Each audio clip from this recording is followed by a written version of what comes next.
ಹಾಕ್ಬೇಕಾ ನಾವು ಶೆಟ್ಟಿ ಅವರೇ? ಹಾಕ್ಬೇಕು. ಹತ್ರ ಯಾರಿದ್ದಾರೆ ಅವ್ರಿಗೆ ಹಾಕ್ಬಿಡೋಣ ನಂಬರು. ಹಾಕ್ಬೇಕಾ?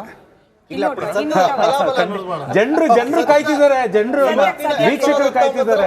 ಒಮ್ಮೆ ಮೆಲ್ಕ್ ಹಾಕ್ಬಿಡೋಣ. 19ರಲ್ಲಿ ಹೆಂಗಿತ್ತು? 2019 ಚುನಾವಣೆಯ ಪ್ರಕಾರ ರಾಜ್ಯದಲ್ಲಿ ಇರುವಂತಹ 28 ಲೋಕಸಭಾ ಕ್ಷೇತ್ರಗಳಲ್ಲಿ ಯಾರ್ಯಾರು ಎಷ್ಟೆಷ್ಟು ಗೆದ್ದಿದ್ರು ಎಲ್ಲರೂ ಕೂಡ ಗೊತ್ತಿದೆ. 19 ನೋಡಿ, 2019ರಲ್ಲಿ ಬಿಜೆಪಿ 25 ಗೆದ್ದಿತ್ತು. ಮಂಡ್ಯದಲ್ಲಿ ಇಂಡಿಪೆಂಡೆಂಟ್ ಆಗಿ ನಿಂತು ಸುಮಲತಾ ಅವರು ಗೆದ್ದಿದ್ರು. ಈಗ ಬಿಜೆಪಿಗೆ ಅವ್ರ ಬೆಂಬಲವನ್ನ ವ್ಯಕ್ತಪಡಿಸಿದ್ದಾರೆ. ಕಾಂಗ್ರೆಸ್ 1, ಜೆಡಿಎಸ್ ಪ್ರಜ್ವಲ್ ರೇವಣ್ಣ ಅವರು ಹಾಸನ, ಕಾಂಗ್ರೆಸ್ ಬೆಂಗಳೂರು ಅವರು ಡಿ ಕೆ ಸುರೇಶ್ ಅವರು. ಇದು 2019ರ ಬಲಾಬಲ. ಈಗಿರುವಂತ ಸಂಸದರ ಸಂಖ್ಯಾಬಲ. ಪ್ಲೇಟ್ ಅಲ್ಲೇ ಚೇಂಜಸ್ ನಾಗೇಂದ್ರ ನೋಡಿ, ಅಲ್ಲಿ ಖರ್ಗೆ ಅವ್ರ ಫೋಟೋ ಈಗ ಆಡ್ ಆಗಿದೆ. ಕಳೆದ ಬಾರಿ ಚುನಾವಣೆಯಲ್ಲಿ ಖರ್ಗೆ ಅವ್ರದ್ದು ಒಬ್ಬ ಲೀಡರ್ ಆಗಿದ್ರು, ಇವಾಗ ಇಡೀ AICCಗೆ ಲೀಡರ್ ಅವರು. ಈ ಫ್ಯಾಕ್ಟರ್ ಕೂಡ ನಾವು ಚರ್ಚೆ ಮಾಡೋಕಿದೆ. JDS ಅಲ್ಲಿ ಕಳೆದ ಬಾರಿ ಕಾಂಗ್ರೆಸ್ ಜೊತೆಯಲ್ಲಿದ್ರು, ಈಗ ದೇವೇಗೌಡರು ಹೋಗಿ ಬಿಜೆಪಿ ಜೊತೆಯಲ್ಲಿ ಮೈತ್ರಿ ಮಾಡ್ಕೊಂಡಿದ್ದಾರೆ. ಈ ಫ್ಯಾಕ್ಟರ್ ಕೂಡ ಹೀಗಾಗಿ ಈ ನಂಬರ್ಸ್ ಚೇಂಜ್ ಆಗತ್ತೆ ಅನ್ನೋ ವಿಶ್ವಾಸ ಇವರಿಬ್ರದ್ದು. ಹೌದು ಚೇಂಜ್ ಆಗತ್ತೆ, ಬಟ್ ನಮಗೆ ಪಾಸಿಟಿವ್ ಆಗತ್ತೆ ಅನ್ನೋ ವಿಶ್ವಾಸ ರಾಮಕೃಷ್ಣ ಅವರದ್ದು. ಚೇಂಜಸ್ ಸ್ಮಿತಾ ನೋಡಿ, ಈಗ ಪ್ರಮುಖವಾಗಿ ಈಗ ಇರುವಂತದ್ದು ಇನ್ನೂ ಅಭ್ಯರ್ಥಿಗಳ ಘೋಷಣೆ ಆಗಿಲ್ಲ. ಅಭ್ಯರ್ಥಿಗಳ ಘೋಷಣೆ ಆದ ಬಳಿಕ ಇರುವಂತಹ ಸಮರವೇ ಬೇರೆ.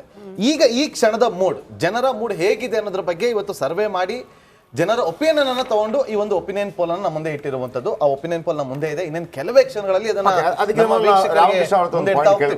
ರಾಮಕೃಷ್ಣ ಅವ್ರ ಒಂದು ಪಾಯಿಂಟ್ ಕೇಳಿಬಿಡ್ತೀನಿ. ನೋಡಿ ಸರ್, ಕಳೆದ ಬಾರಿ ನೀವು ಕಾಂಗ್ರೆಸ್ ಆ್ಯಂಡ್ JDS ಜೊತೆಯಾಗಿ ಹೋದ್ರಿ.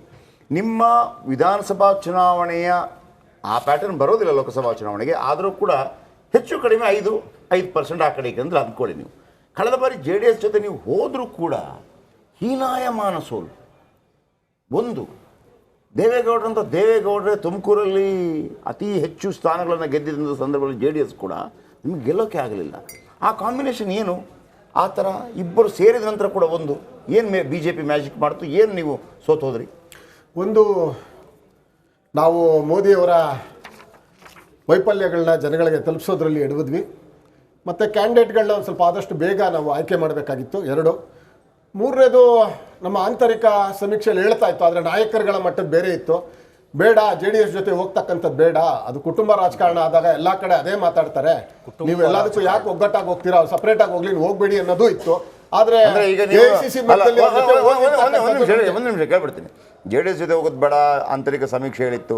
ಈ ಬಾರಿ ನಿಮ್ಗೆ ಖುಷಿನ ಅವ್ರು JDS BJP ಜೊತೆ ಹೋಗಿರೋದು? ಅಲ್ಲ, ಅವ್ರ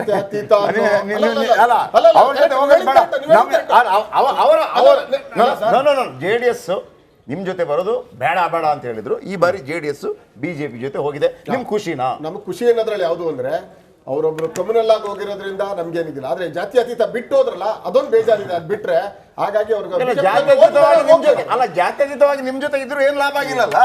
ಅದನ್ನೇ ಹೇಳಿದ್ದಾರೆ, ನಮಗ್ ಬೇಡಪ್ಪ, ನೀವು ಹೋದ್ರಿ ಬಹಳ ಒಳ್ಳೆದಾಯ್ತು, ಕಳೆದ ಬಾರಿ ಏನಾಗಿತ್ತು ಹಂಗೆ ಯಾವುದೇ ಕಾರಣಕ್ಕೂ ಅವ್ರೇನು ಬನ್ನಿ ಅಂತ ಕರೆಯಲ್ಲ. ಅವ್ರಾಲೆ ನೆನ್ನೆ ಹೋಗಿದ್ದಾರೆ, ಎಲ್ಲ ಶ್ವೇತ ಬಟ್ಟೆ ಹಾಕೊಂಡು ನಾವು ಪ್ಯೂರ್ ಇದೀವಿ, ನಮ್ದೇನು ಇಲ್ಲ ಅಂತೇಳಿ ಅವರೇ ಎಲ್ಲ ಬರೀ ಫ್ಯಾಮಿಲಿ ಹೋಗಿದ್ದಾರೆ. ಸಂತೋಷ, ನಮ್ದೇನು ಅಭ್ಯಂತರ ಇಲ್ಲ. ಅವ್ರು ಯಾವ NDA ಲೀಡರ್ಗಳು ಒಬ್ಬರನ್ನೂ ಮೀಟ್ ಮಾಡಿಲ್ಲ. ನೇರವಾಗಿ ಅಮಿತ್ ಶಾ ಮೋದಿ, 35 ಪಾರ್ಟಿ ಜೊತೆ ಅಲಯನ್ಸ್ ಅವರು 1-2 35 ಪಾರ್ಟಿ ಅಲಯನ್ಸ್ ಮಾಡ್ಕೊಂಡಿರೋದು. ಅವ್ರ ಜೊತೆ ನಾವು ಹೇಳಿದೀವಿ, ನಾವು 28 ಅಂತ ಹೇಳಿದ್ವಿ. ನಾವು 28 ಬೆಂಗಳೂರಲ್ಲಿ